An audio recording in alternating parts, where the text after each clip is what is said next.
go ahead and take a closer look at the safe here. I went ahead and removed all the packaging, so you can see it's nice and sleek.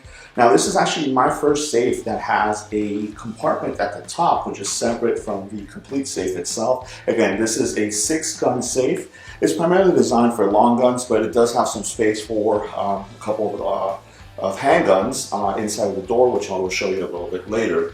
It stands really nice. I do like the little accents with the rivets at the bottom there, and then at the top, and at the very top of the safe itself. You can see on the sides, you do get that as well. So really, really awesome looking safe. Now, the first thing that I did is I removed this pouch that was actually attached to the door, and inside of the pouch, you have a couple things. You do have your user manual, you have a couple set of keys. Now, what's interesting is the lockbox on the top there uses a different type of key than the safe itself. So, you know, that is something to note. And you'll see the 2 different ones there. You do need to get into the little pouch there to get the keys out, so you can go ahead and open up the lockbox at the top and remove all the packing material. And then same thing to get into the actual safe itself, because again, you haven't set any type of combination or fingerprints or anything like that.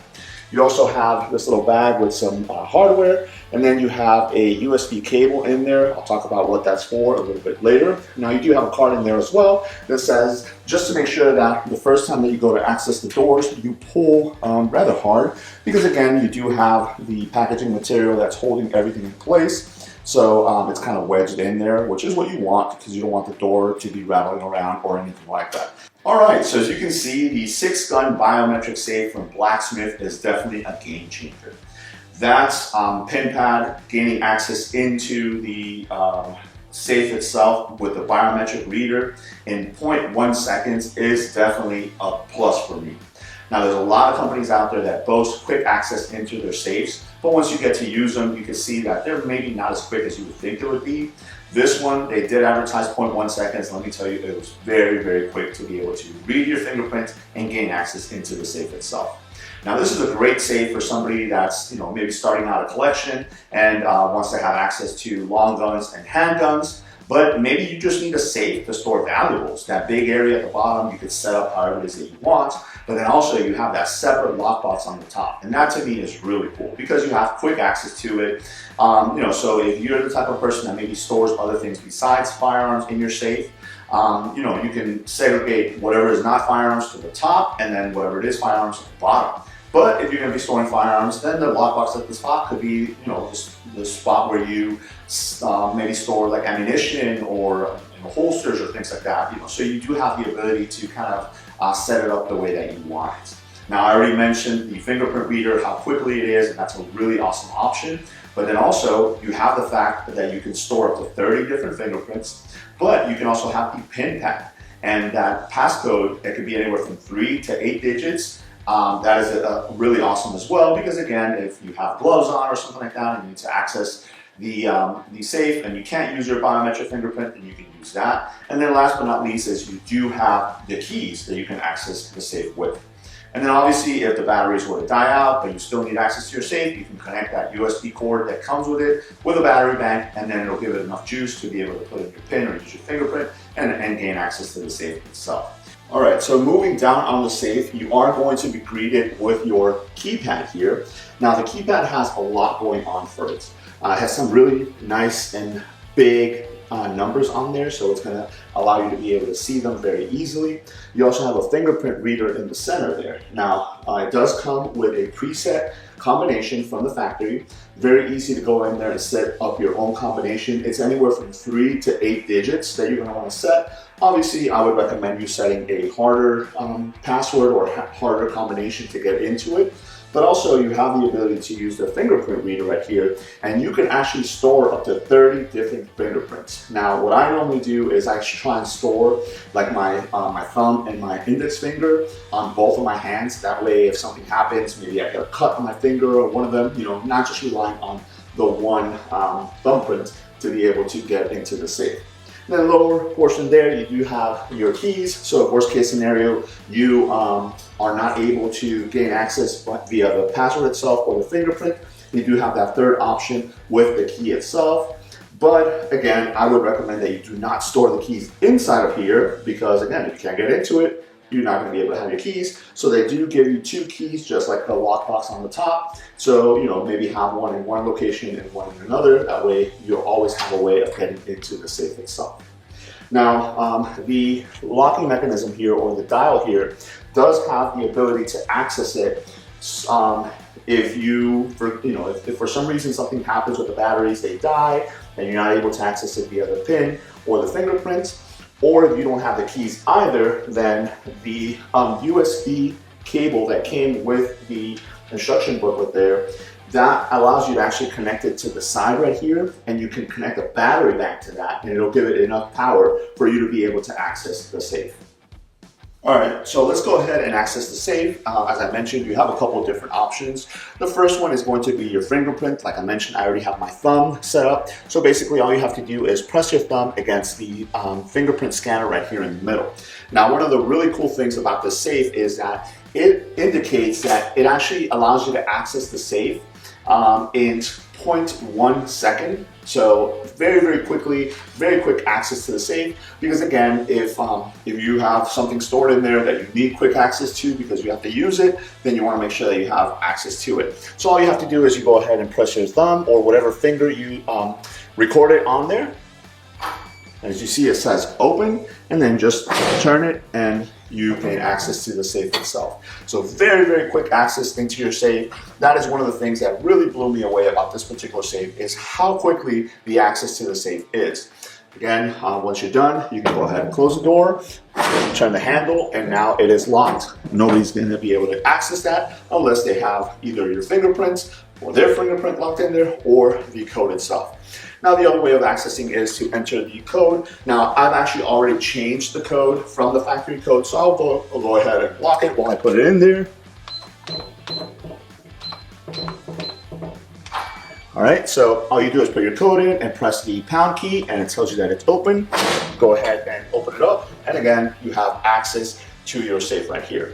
Now, if you do put in the code incorrectly, I believe it's about 3 times, or if you put in your fingerprint and it's not recognized about 3 times, there will be an alarm that will start going off. And I do like that feature as well, because again, it will alert you if anybody's trying to gain access into your safe without you knowing. So the alarm will actually go off for about a minute. It's not a very loud alarm, but it is loud enough for you to be able to hear that there's something going on with your safe and get to it to see what it is.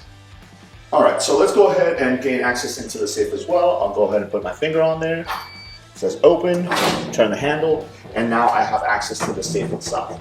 Now there's going to be a couple of different things that you're going to see here. This section right here is where your batteries are going to go. These are the batteries that are going to power your keypad on the outside of the safe. That uses 4 AA batteries. You can go ahead and put them in. It will alert you when those batteries are running low, so you can go ahead and switch them out. But again, worst case scenario, if the battery do die, you can go ahead and use that supplied USB cable to plug it on the outside of the keypad, against a battery bank, and then gain access to that, so you can go ahead and swap out the batteries. Now, it's also telling you that there's a setting button right on the side right here. There's a green button, if you guys can see it right there. That's the button that you're going to use when you're setting up your different fingerprints or your code for the door itself. And then that way you'll be able to basically put in whatever code or fingerprint you want. As I mentioned, you can put in anywhere from a 3 to 8 digit code and up to 30 different fingerprints. Now, one of the things that I would recommend is, if you have a significant other that either you live with or somebody that you trust, that you also set up their fingerprints on here. That way they'll have access to be able to get in there. You don't necessarily have to give them the code, but at least the fingerprint, they'll be able to get in there and not have to remember a code. Because again, if something were to happen to you, or if you would need for them to access the safe, then they will be able to have that ability as well. Now, let me go ahead and pull the camera back so you guys can see a little bit of a wider shot of what the safe actually looks like. All right, so taking a look at the inside of the safe, you're gonna notice that you do have that gray felt lining like the top box has as well, which is really nice because it is gonna give you the ability to kind of see everything that you have in there. Now, you do have these tumblers or these pins on the door. You have 5 of those, very robust, that those are gonna be able to secure the safe from people getting into them. Again, it's a safe. If somebody really wants to get into it, they could, but it's going to make it a lot more difficult thanks to those rather large pins. And then again, you have 5 of those. On the top right here of the door, you have a section which is open. You can actually drop some stuff in there if you want to.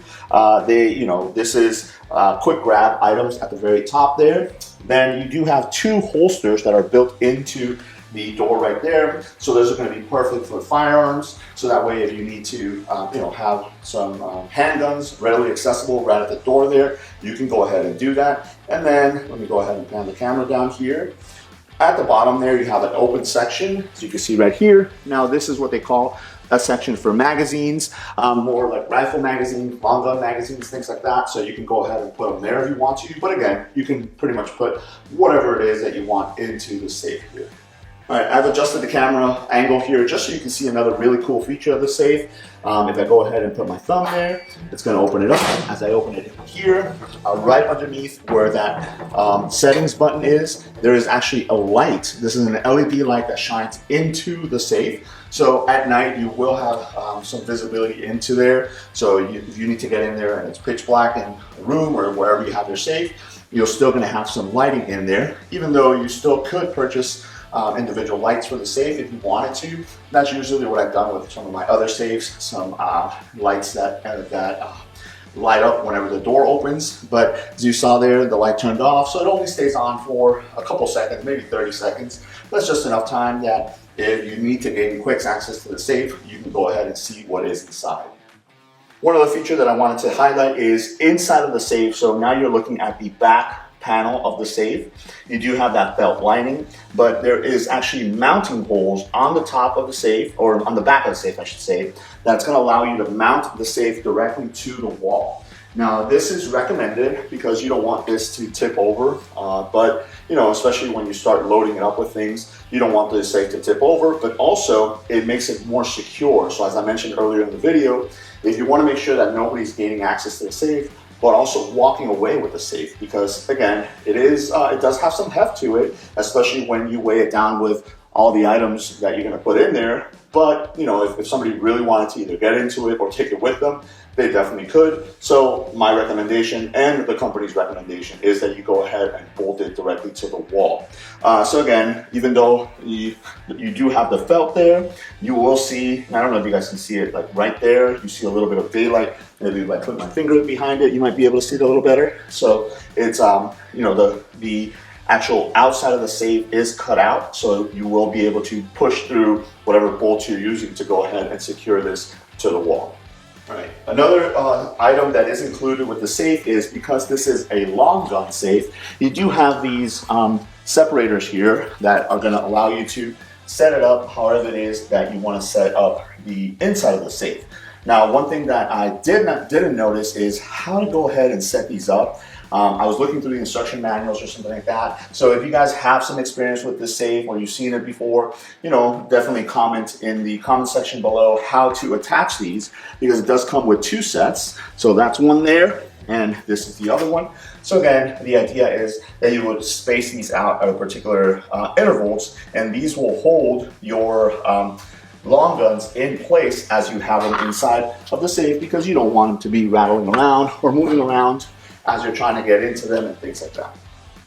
All right, so I wanted to go ahead and showcase how some of the firearms will be situated here in the 6-gun biometric safe. So starting at the very top here, you have this open shelf area. This is a perfect spot to put things like magazines, or if you want to put some ammunition or cleaning equipment or something like that, you can go ahead and do that. So let me show you, if you wanted to store some magazines, I have larger P-mags here for an AR-15. You can go ahead and stack those standing up right there. You could probably fit around 3 across, or if you wanted to put them laying down, you can also put them laying down as well. Now, what I would probably do is I went ahead and repackaged everything that came in the little bag here. So it's got the keys and everything in there. And this is a perfect spot for that. As you can see, it rests rather nice in there, and it is really accessible. So moving down, you do have the 2 handgun holsters that are attached directly to the door.